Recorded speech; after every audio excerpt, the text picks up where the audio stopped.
Sometimes the only thing preventing me from drilling holes into my back and fastening mechanical wings to my spine before flying up as far as I can go is ennui. I stand on Berliner Strasse, opposite the Aral Petroleum Depot, watching people fill their vehicles with its expensive, controversial liquid. Then turn around and look at Rewe Supermarket, where many unprepared persons are still shopping a half hour before closing time. I look down the street and feel, as I do so, like some idea is being subtly implanted in my head. The next morning, for reasons I cannot fathom, I start writing a book. The opening scene takes place under the crossing of Miraustrasse and Antonienstrasse, which I compare rather aptly, I think, to a pair of wings. Then there are 500 pages describing the graceful movements of 5 flags in gratuitous detail, with doting motherly care, also comparing them to wings. The wings of a particularly graceful bird, I write.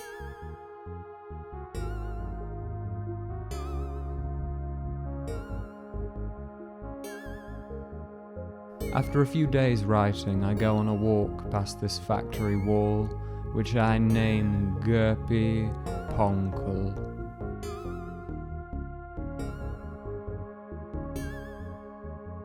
Then I catch a train to the city.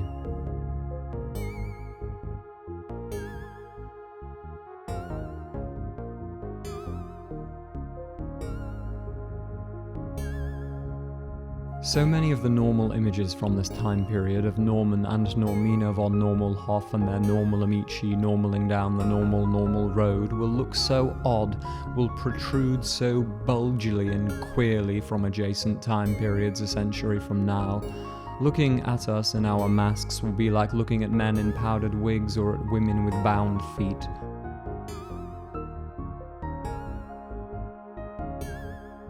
I often sit in the middle of the road these days and pretend that the people walking past are giant birds from an antique German bird saga. It makes this great depersoning feel jollier, more rich, mythical and enlivening. After too long sitting on the floor though, you start to feel lonely and wish someone else could be in on the joke, if you can call it that.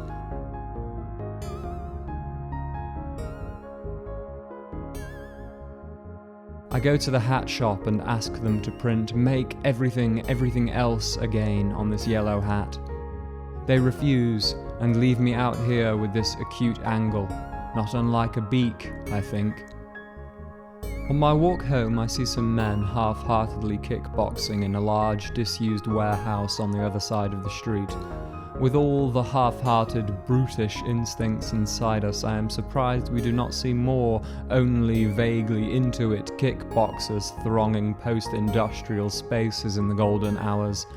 I like to think that 100 years ago this factory churned out thousands of such men, mass-produced to half-heartedly batter the enemies of German mass production into awkward, exasperated submission. With the slow extinction of said production, though, in the grisly bird bowels of modern economics, with the total closure of operations across Mechanische Fußschlagenmenschen Incorporated, with the melting down of all its mechanical kickboxers, these 2 accidents alone got left behind, ghosts of the hyper-productive era, kicking each other evocatively and softly, forever after. When I get to Tegel, the sun is setting over the lake, and people are gathered to watch it, as they are every Saturday. The lake is frozen, and clumsy birds pass over its surface.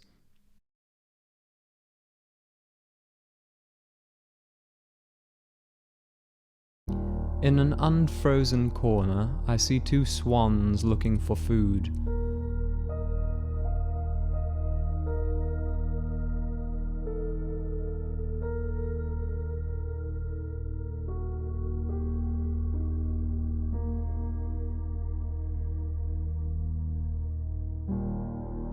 The greatest spectacles in nature are the least natural looking, I think.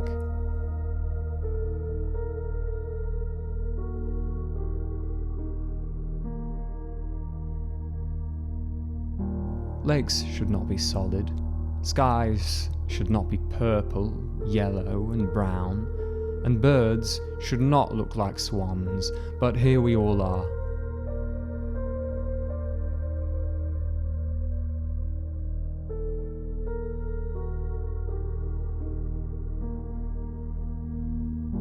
There is very little to separate an abomination against nature from a majestical affirmation of it, I think.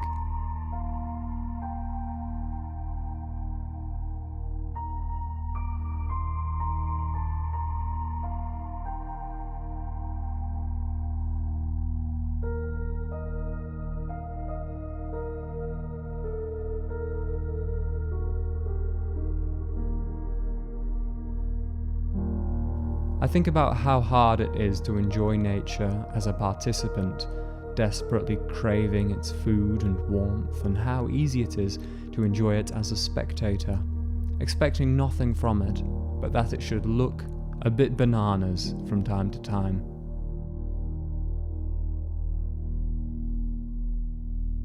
How entertaining and precious all this must be, I think, to someone else.